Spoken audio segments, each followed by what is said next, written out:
Well, I'm really excited to be here. I don't know why. I know why, in fact.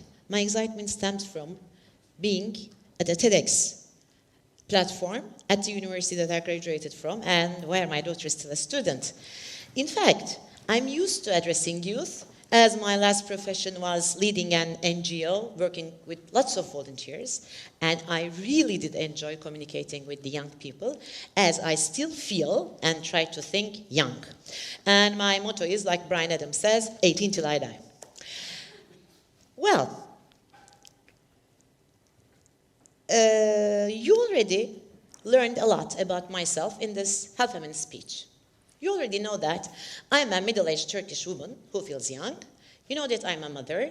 You know that I'm a civil society player. What else?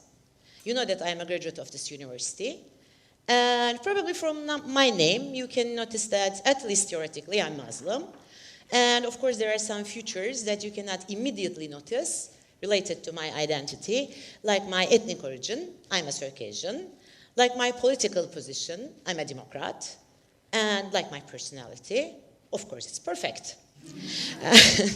And I will be here talking about my versatile career. Just talking about my identity, you saw that there are too many versatilities forming our identity. And thank God, by nature, we are versatile. Or else it would be impossible to survive in this ever and rapidly changing world. But we have to understand and use this ability of ours. We have to understand and accept that life is different today than yesterday, and it will even be more different tomorrow. So, just be open to changes. Is it enough? No. You have to be ready for the new challenges that the change brings. So you have to be versatile to survive. Well, when I was in the second grade of the secondary school, which is Kadıköy Anadolu Lisesi, and it's one of the champions of this year's university entrance exam, so I'm quite proud of it, I decided to be an economist without knowing what economics was about. Well, I was a pinkish. I wouldn't say I was on the left. I was a bit pinkish, so I want to contribute to the development of the country by working in state planning organization. And I was lucky enough to enter Boğaziçi which was and still is one of the best universities, if not the best. And during second or third grade, my focus started to shift from planning to academia.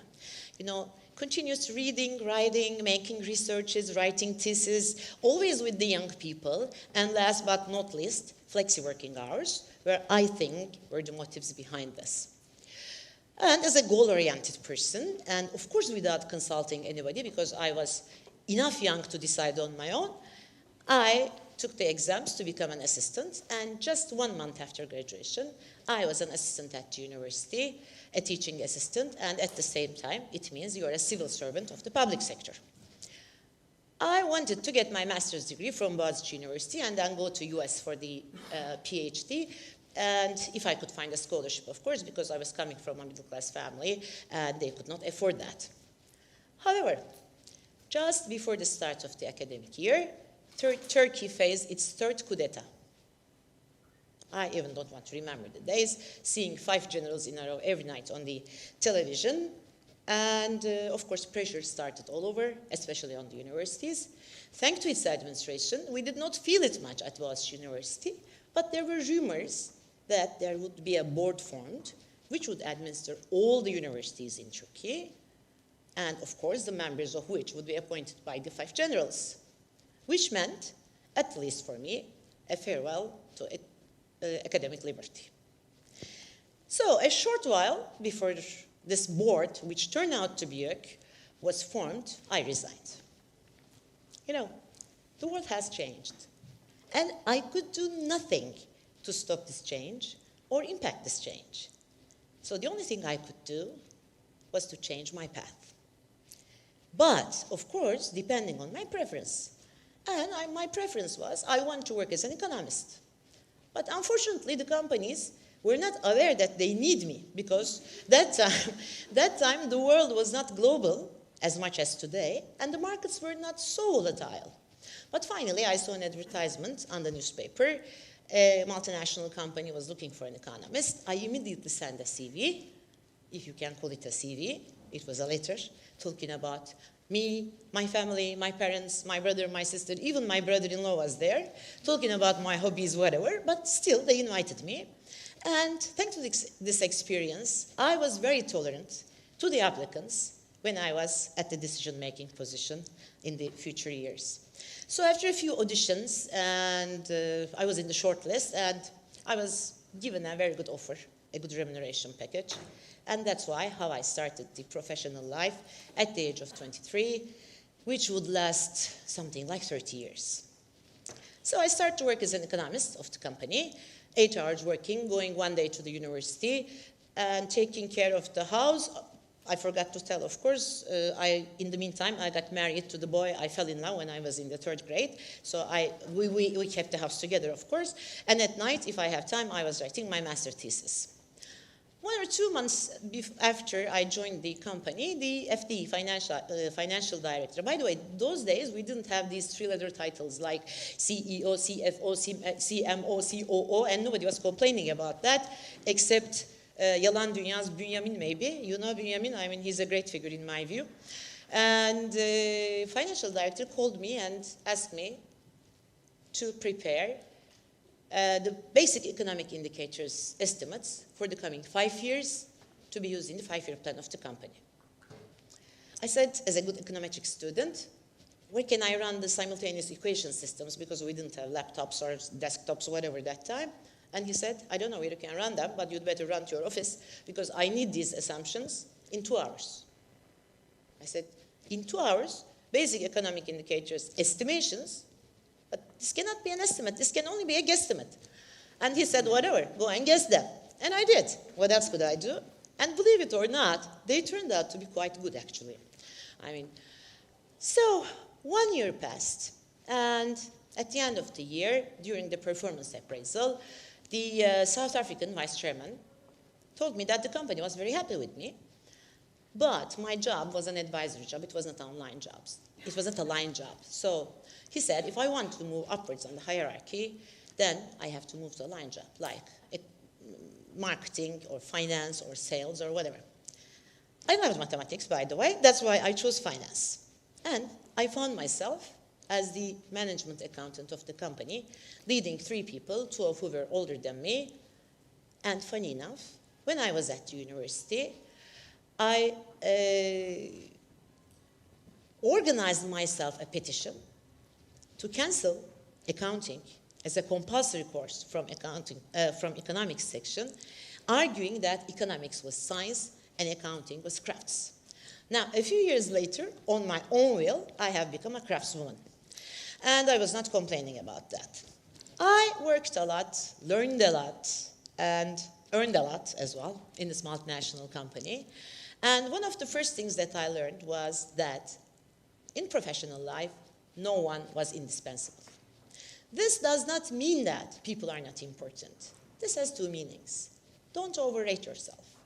Whatever your qualities are, corporation can live without you, and people with similar abilities can replace you. But the good news is, this is valid also for you. If you're clever, hardworking, innovative, inquisitive, and flexible, you can replace anybody in this company or in other companies. So no need to be afraid of losing your chair.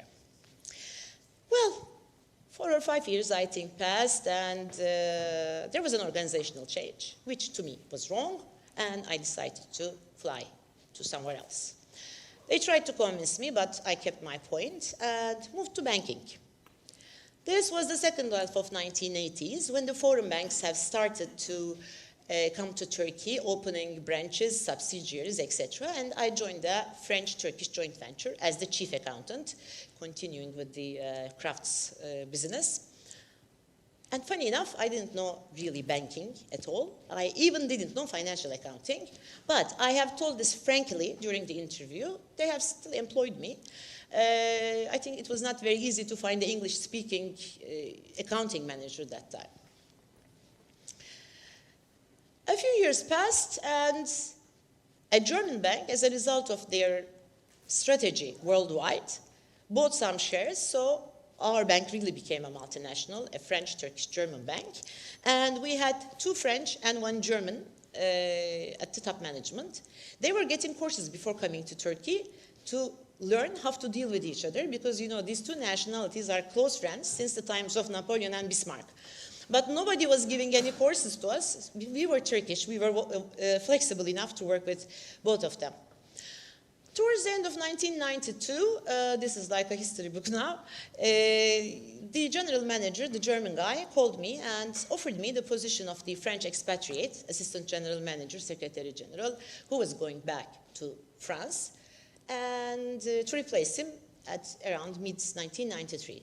I was very happy, but this was just corresponding to 1 or 2 months after I would have my baby. I was pregnant. Well, still, and they told me that because I would be the first local to get this position, I had to go to Paris and Frankfurt because the shareholders wanted to know me, whether I deserve or not. So 7 months of my pregnancy was spent there. Paris is nice. Frankfurt is whether you are pregnant or not. I mean, I wouldn't recommend you to stay more than 3 days. Was spent there. Sorry if there's anybody from Frankfurt, but that's fact. And coming back, and at the age of 35, I was both a mother and an assistant general manager. And while in Paris, I learned one thing which made me very proud. I learned that I would be the first woman to be their international network that will be appointed in this position, and that I felt very proud, really, as a woman from Turkey. 1990s were not the brightest years for Turkey. You know, there was the Gulf crisis and its reflections in the domestic market and political arena as well. And the Kurdish problem was one of at its peaks, and the only solution offered was a military solution, which was never a solution. And there were strange murders whose perpetrators were never found.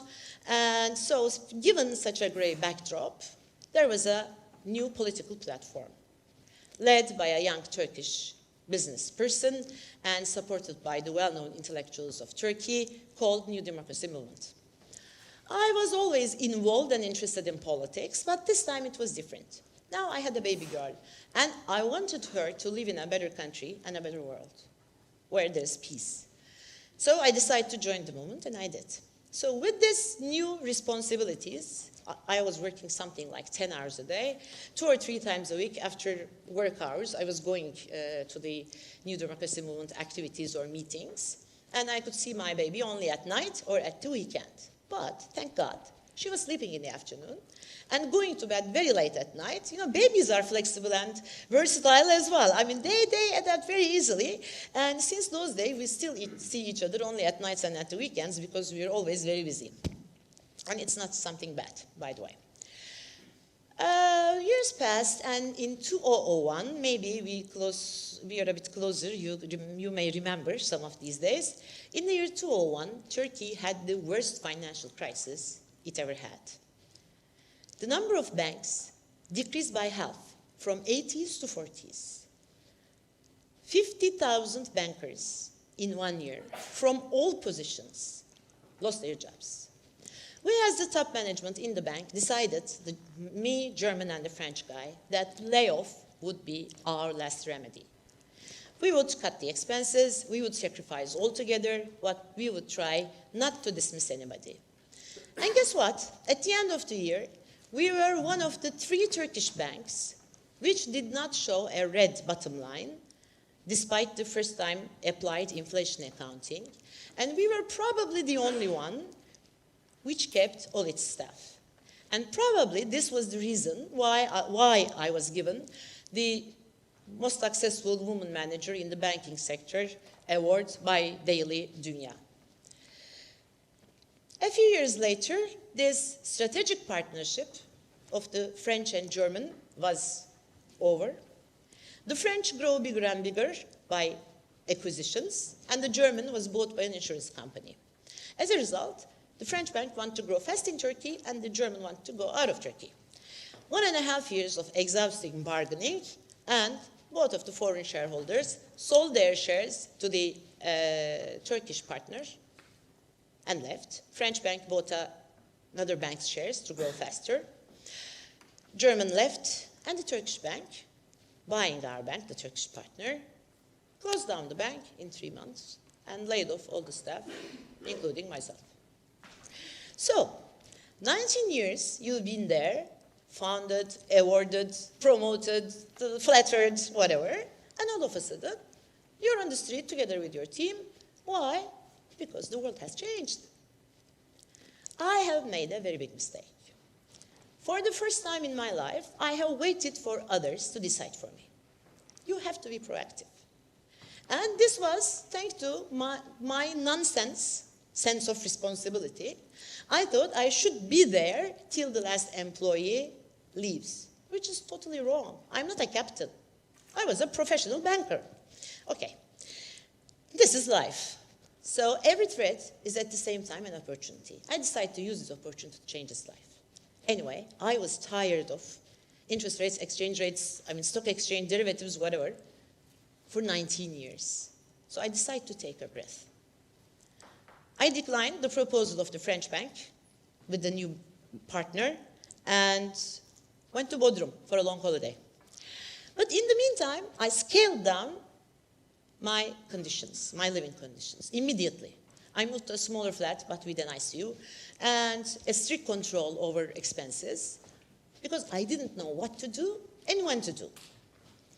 Anyway, I was never integrated much with the material benefits of my position.